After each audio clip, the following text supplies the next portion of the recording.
Le Mali, à l'instar de la communauté internationale, a célébré la journée mondiale sans tabac. Le thème retenu cette année est le tabac, une menace pour notre environnement. La deuxième édition du festival Bodorola s'est déroulée du 27 au 29 mai dans le village de Yangasso. Vous aurez plus de détails au cours de ce journal-là. L'ex-ministre ivoirien Charles Blé Goudé a obtenu son passeport.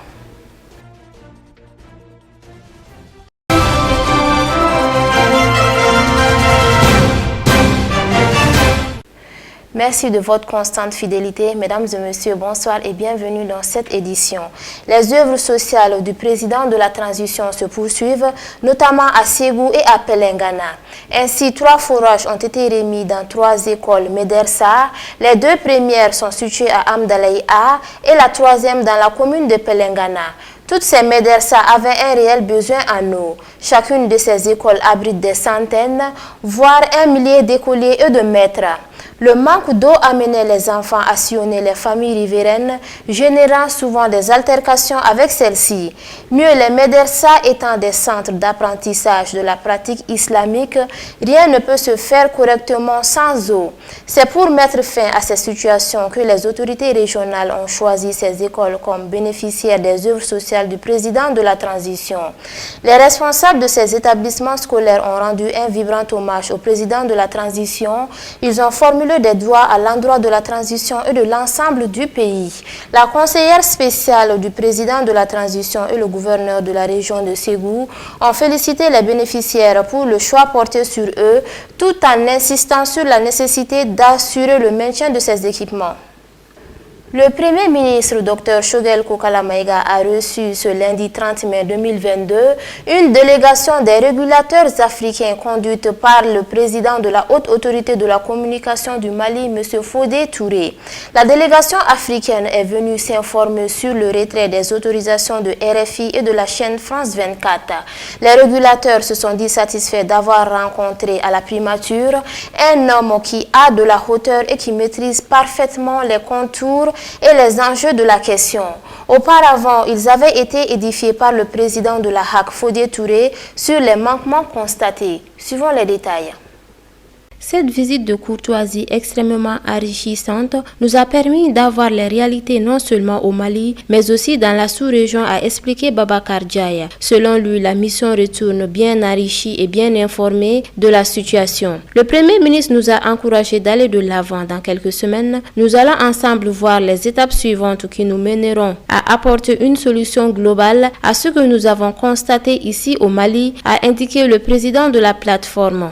Le Premier ministre nous a surtout montré beaucoup d'ouverture et beaucoup de hauteur par rapport à la situation. Nous avons rencontré un chef du gouvernement bien informé au fait de ses responsabilités, un chef du gouvernement ouvert à ses frères africains, a-t-il précisé. Auparavant, la délégation de la plateforme avait rencontré les membres de la Haute Autorité de la Communication. Introduisant les échanges, le président de la HAC a salué l'initiative de la plateforme visant à venir s'informer de la situation. Vous avez venu vous enquérir d'une situation et de comprendre ce qui s'est passé. Vous ne pouvez pas en instance de contrôle ni en instance d'appel de recours d'une décision, mais vous venez vous informer, a déclaré Fodé Touré. Au cours de la rencontre, le président de la HAC a soumis à ses hôtes les différents textes et lois régissant la communication, les services privés de communication audiovisuelle, la convention d'exploitation et de diffusion de RFI et de France 24 dans notre pays. Il a aussi présenté à la délégation les éléments incriminés qui ont valu à ces médias étrangers le retrait des autorisations délivrées à eux. Pour sa part, le président de la plateforme des régulateurs de l'UEMOA et de la Guinée a dit respecter la décision prise par son homologue malien. Suite à la décision souveraine de la HAC du Mali de fermer la radio RFI et France 24, nous avons jugé nécessaire de venir et d'approcher le Mali afin d'avoir une version exhaustive de ce qui s'est passé, a indiqué Babacar Diaye au terme des échanges, révélant qu'ils ont passé en revue l'ensemble des éléments éléments diffusés, il a précisé que la démarche consiste à envisager sur cette base toute étape positive pour régler le problème. Le président du Conseil national de régulation de l'audiovisuel du Sénégal a convié que sa délégation avait pris bonne note des manquements professionnels à l'éthique et à la déontologie constatés et pointés du doigt par les autorités maliennes. Mais a-t-il renchéri, des solutions sont possibles, et d'ajouter que ces solutions seront envisagées avec des partenaires, les autres membres des organes de régulation de l'Afrique de l'Ouest. Babacar Diaye a assuré que sa plateforme ne manquera pas de répondre aux sollicitations de RFI et de France 24. Comme je vous en parlais dans les titres, le Mali, à l'instar de la communauté internationale, a célébré ce 31 mai la journée mondiale sans tabac pour souligner les effets négatifs de la production et de la consommation du tabac sur la santé, la société, l'économie et l'environnement.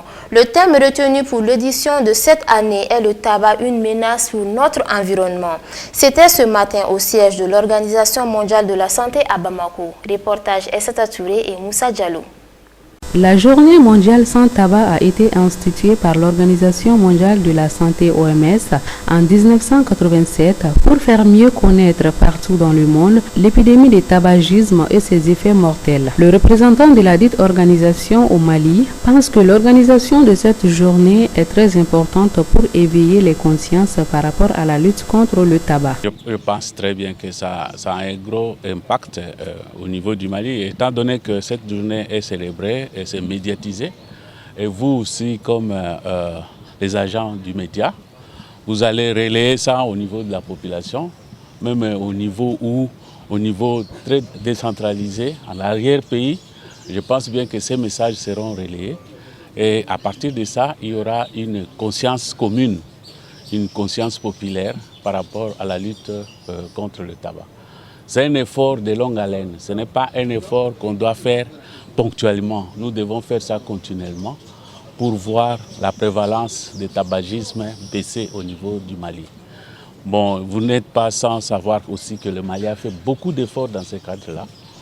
C'est pourquoi ce que vous voyez, toutes les médailles que vous recevez, vous avez reçu une fois de plus la 5e médaille cette année. C'est une fierté pour le Mali. Et la prévalence du tabagisme, sans vous mentir, c'est nettement moins quand même par rapport à d'autres pays. Si nous prenons par exemple les pays au niveau de l'Afrique australe et au niveau de l'Afrique orientale. Donc le Mali constitue un très bon élève en la matière. Et je ne doute pas que vous continuez à faire le même effort pour continuer à sensibiliser la population. Le thème retenu cette année, le tabac, une menace pour notre environnement, vise à mettre en évidence l'impact environnemental de l'ensemble du cycle du tabac, depuis la culture jusqu'aux déchets toxiques qu'il génère. L'impact de cette année sur l'environnement, c'est pour nous réveiller la conscience par rapport à tout ce que le tabac peut engendrer comme conséquence au niveau de l'environnement. Dans un premier temps, vous connaissez que les fumeurs, ils dégagent tout ce qui concerne la fumée à travers les dioxydes de carbone qui sont toxiques pour la santé. Ça, c'est une chose. Et quand vous prenez aussi l'agriculture, nous avons beaucoup de soucis. Les agriculteurs eux-mêmes, ils sont exposés aussi aux effets nocifs des tabacs, puisqu'ils manipulent le tabac, ils inhalent le tabac, ils sont en contact avec le tabac toute l'année. Et ça aussi, c'est un problème pour eux-mêmes, les agriculteurs. En dehors de ça, quand vous prenez aussi le traitement de la culture du tabac, vous avez des pesticides toxiques pour la santé qu'il faut utiliser pour que votre tabac soit de bonne qualité.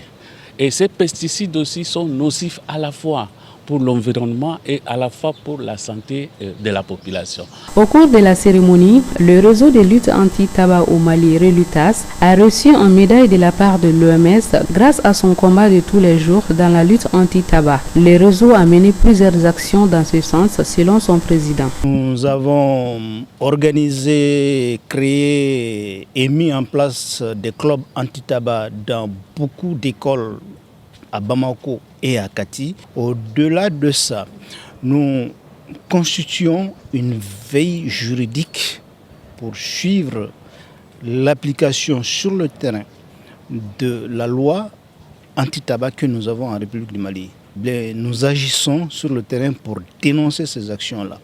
Et la dernière activité que nous avons organisée dans ce sens, il n'y a pas longtemps, peut-être 2 mois, c'est une conférence de presse que nous avons organisée pour dénoncer l'implantation d'une usine de fabrication de cigarettes dans notre pays.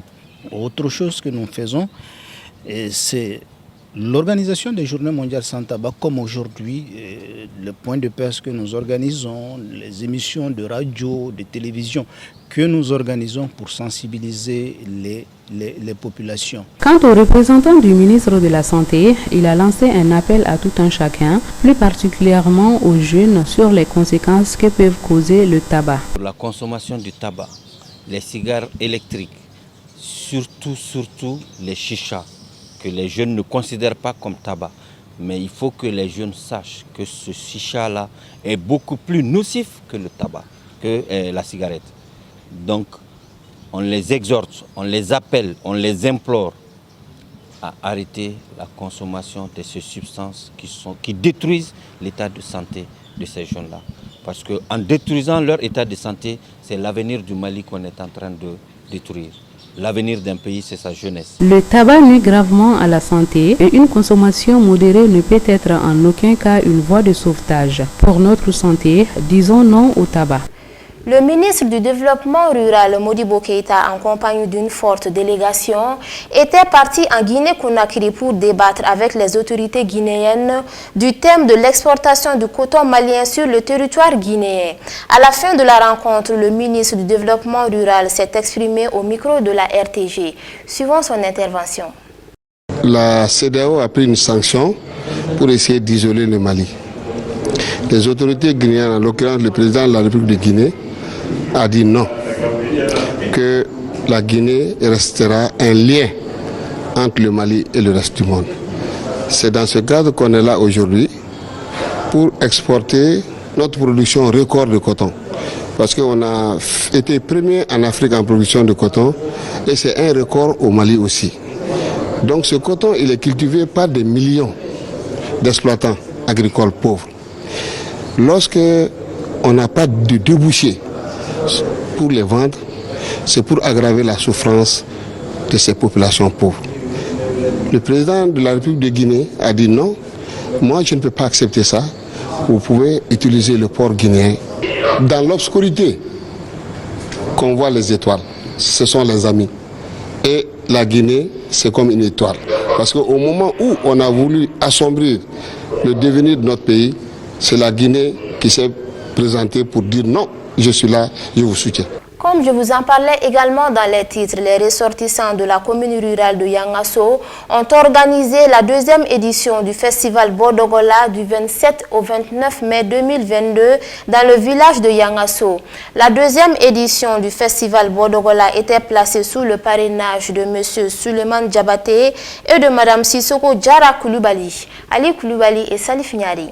Le Mali est un pays de culture, un pays dont son développement repose sur la mise en valeur de ses us et coutumes. Pour la pérennisation de ces bons comportements, les ressortissants de la commune rurale de Yangasso se mobilisent chaque année à travers un festival dénommé Festival Bodogola de Yangasso. Un festival plein de sens. Ce festival, comme nous l'avons dit, est plein de sens. Voilà. Nous, les jeunes ressortissants de la commune rurale de Yangasso, se sont réunis en fait. Ils se sont réunis pour chercher des pistes de développement de notre commune. Alors après réflexion, nous avons décidé d'organiser un festival dans notre commune, à Yangasso. Un festival, pourquoi pour pouvoir rapprocher les ressortissants de la commune aux populations de la commune. Un festival pour que les populations de la commune puissent tirer un profit économique de ce que nous faisons comme activité de développement dans notre commune. Un festival, la forme du festival, surtout le festival Bodogola, pour revigorer cette pratique de Bodogola qui cultive l'exemplarité des jeunes filles et garçons dans la commune. Le festival Bogodola fait non seulement la promotion de bons comportements et en plus, c'est une occasion pour célébrer le mariage des jeunes vierges. Bogodola, en ces termes, ça veut dire montrer au marché. Montrer quoi au marché?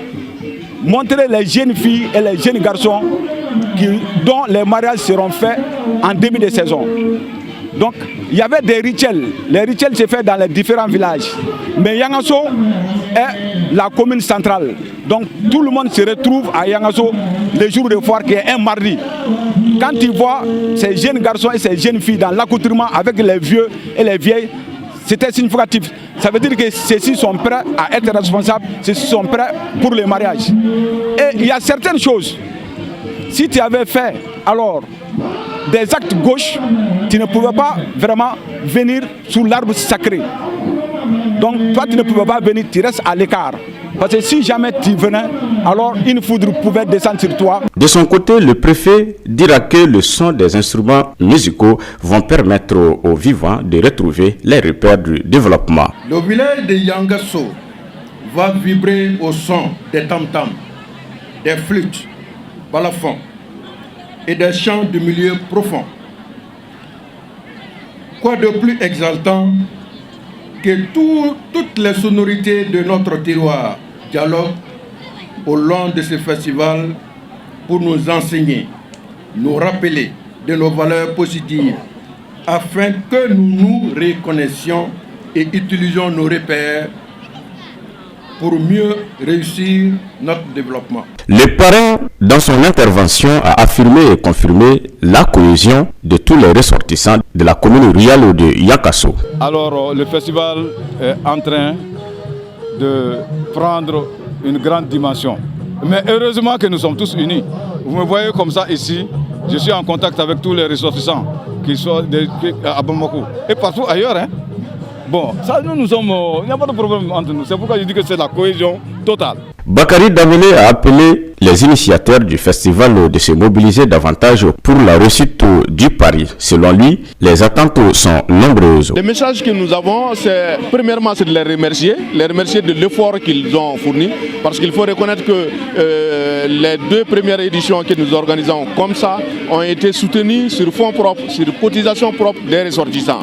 Donc il faudrait les remercier sincèrement de l'effort qu'ils ont déjà fourni.